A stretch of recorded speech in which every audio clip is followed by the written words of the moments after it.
She supervised the large vat into which milk, kindly given by some friendly cows, his grandfather and his great-grandfather, who had all run the mill before him, and the name of the flowers in the field, the stars in the sky, and the streams that flow down to the sea, I pronounce you mouse and wife.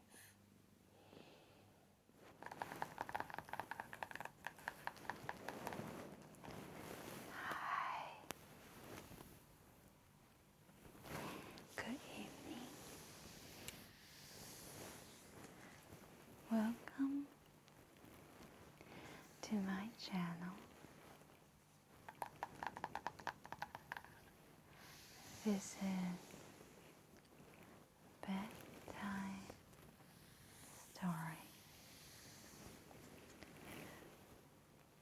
where I'll read a story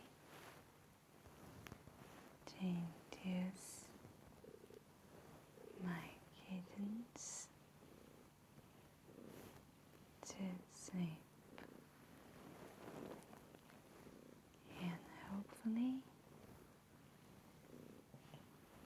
will get you some peace and joy. Today we are going to read the second story of the Brambly Hedge by Jill Buckland.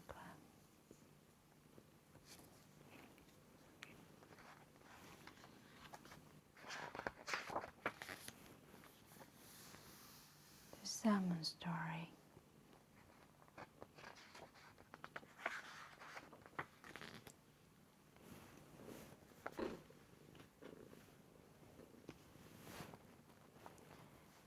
It was a very hot summer. Each day, the sun rose high in the blue sky, and the fields shimmered in the heat. The hedge wall was quiet. Many of the mice preferred to stay inside their shady cottages, trying to keep cool. Out of doors,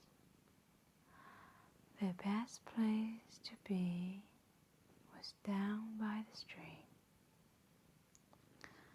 The mice gathered there in the afternoon, sat under the bank in the shade, and dangled their paws and tails in the clear water.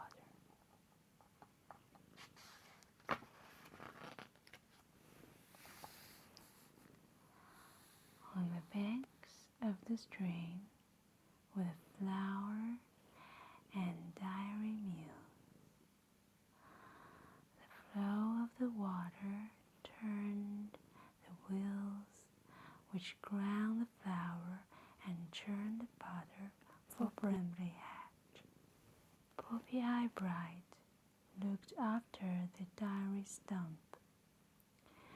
She supervised the large vat into which milk, kindly given by some friendly cows, was poured and stored. The many kitchens where the cheeses were drained and shaked, smoked and wrapped, were also in her care. That's a very exquisite dairy factory.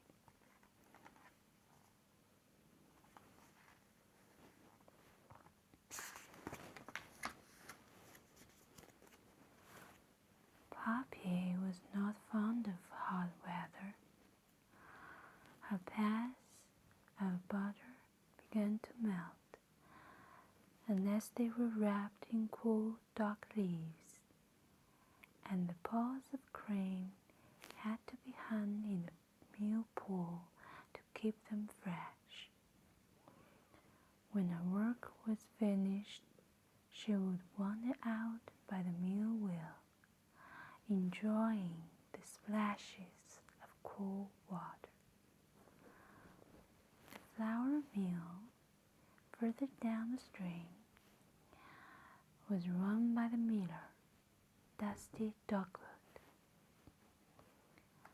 Dogwood was his family name,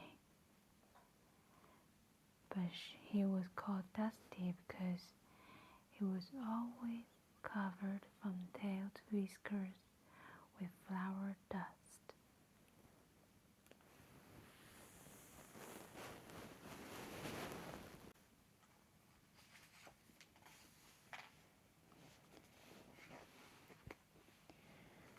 He was a cheerful and friendly mouse, like his father, his grandfather, and his great-grandfather, who had all run the mill before him.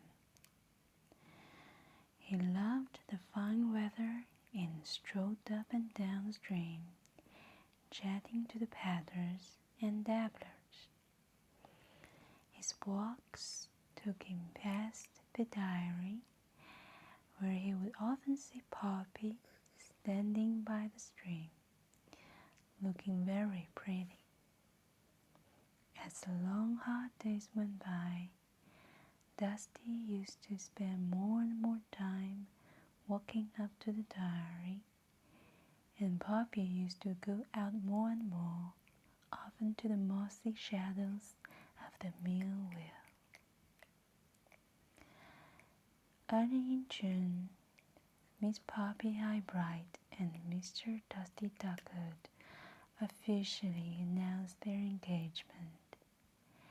Everyone along the hedgerow was delighted.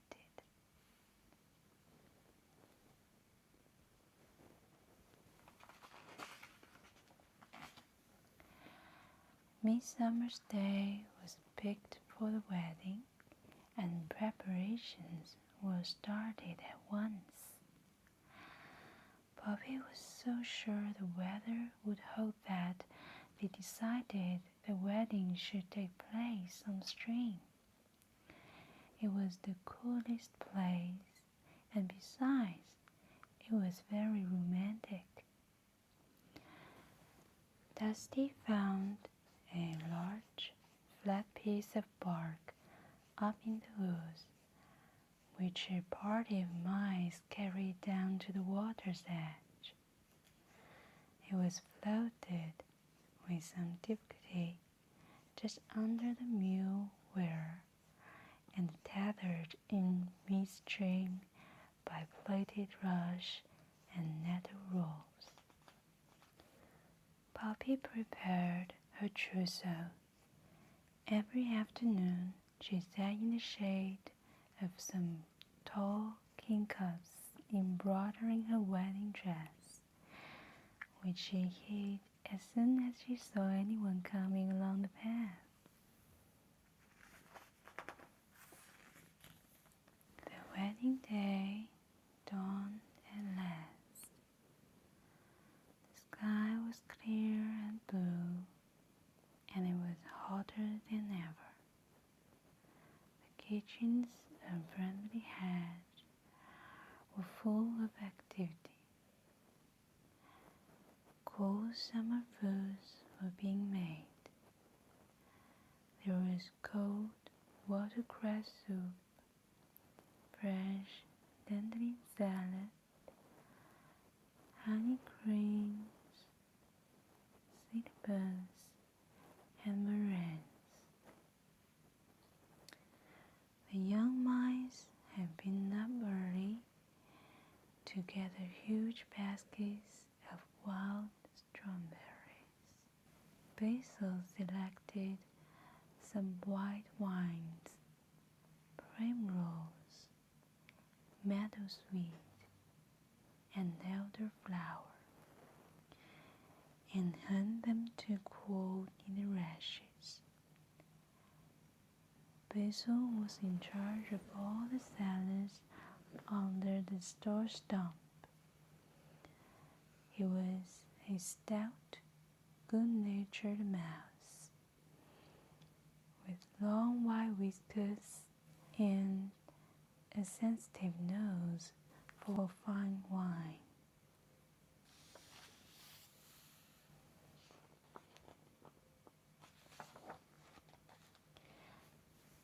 In her room above the diary, Poppy dressed carefully. She polished her whiskers and dabbed rose water behind her ears. A straw bonnet, which Lady Woodmouse had trimmed with flowers, hung from the bedpost, and a bridal posy lay waiting on the windowsill. She peeped at her reflection in the shiny wardrobe door, took a deep breath, and ran downstairs to join her bridesmaids.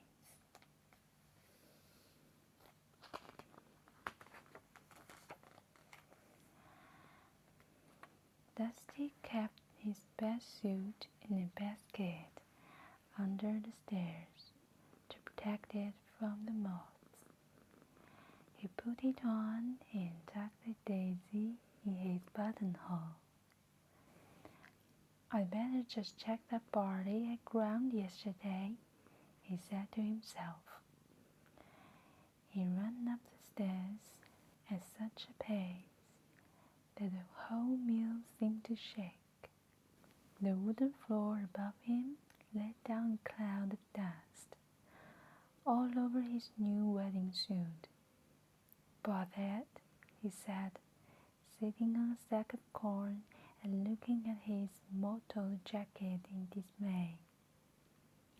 There was a thumping on the door below, and his friend Conker called through the letterbox. "Dusty, are you ready?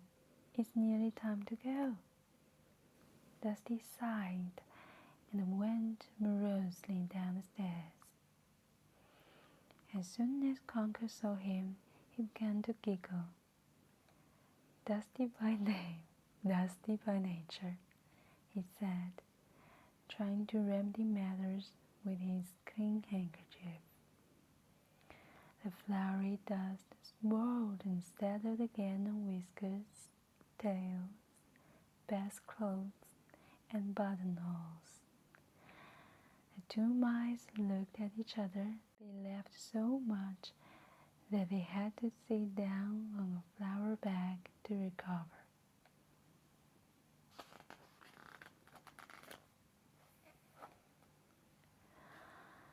The wedding was to take place at midday, and Dusty and Conker arrived just in time. The guests were all in their finest clothes. 3 young mice, dressed in their smart blue suits, had been chosen as pages and were busily directing everyone to their places.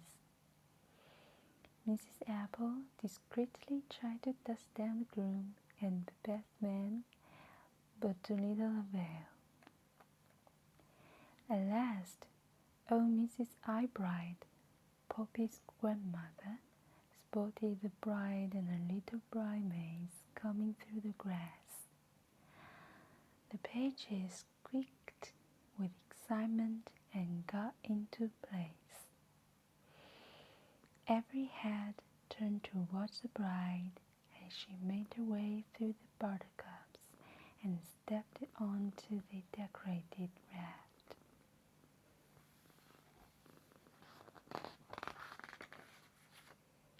The old beau, who had been asked to perform the ceremony, stood up and said in a kindly voice, "Poppy Eyebright, do you love Dusty Dogwood, and will you love him and care for him forever and ever?" Poppy vowed that she would. "Dusty Dogwood, do you love Poppy, and will love her and look after her forever and ever?" "I will," said Dusty. Mrs. Apple blew her nose.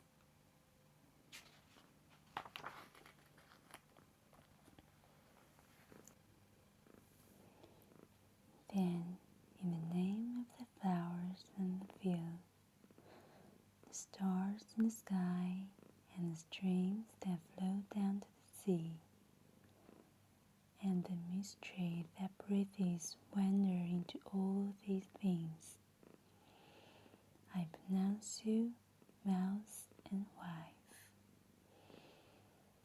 All the mice cheered as Dusty kissed his bride. All the bridesmaids threw baskets of petals over the happy couple. Mrs. Apple wiped a tear from her eye, and the dancing and feasting began. First, they danced, for no one could keep still, jigs, reels, and quadrilles. Mr. Apple proposed a toast to the bride and groom. May their tails grow long and their eyes be bright, and all their squeaks be little ones. The guests raised their glasses, and then they danced again. The dancing was so vigorous that the raft bobbed up and down. Gradually, the ropes holding the raft began to wear through. One by one, the little ropes snapped, until finally the very last one gave away. They were carried into midstream by the current. The young mice squeaked with alarm at first, but as they seemed to come to no harm, they continued with the feast. The raft floated gently past fields of buttercups and meadowsweet, and those tending the fires in the portrait came out to wave as the wedding party drifted by.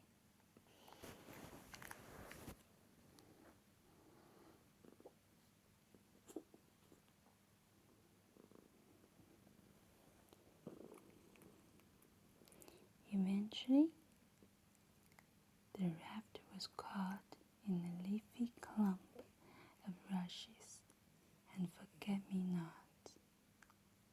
The ropes were made fast, and the dancing began again.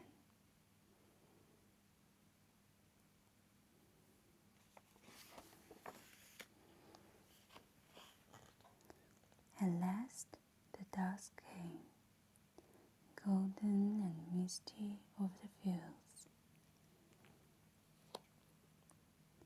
The blue sky slowly darkened, and the mice began to think about getting home. All the food was finished up, and the pots and pans hidden in the rushes to be collected the next day. They walked back through the fields in the evening sun, looking very splendid in their wedding clothes. Old Beau was taken back to his hole first, and the rest of the mice gradually made their way home to bed, exhausted but happy.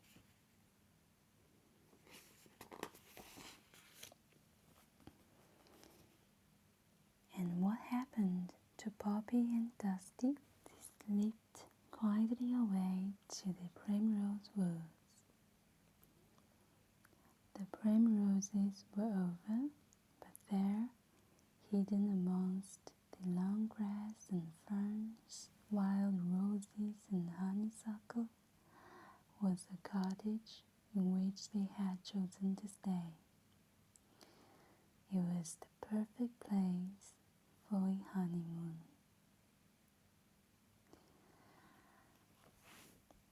Okay, that's the end of the summer story.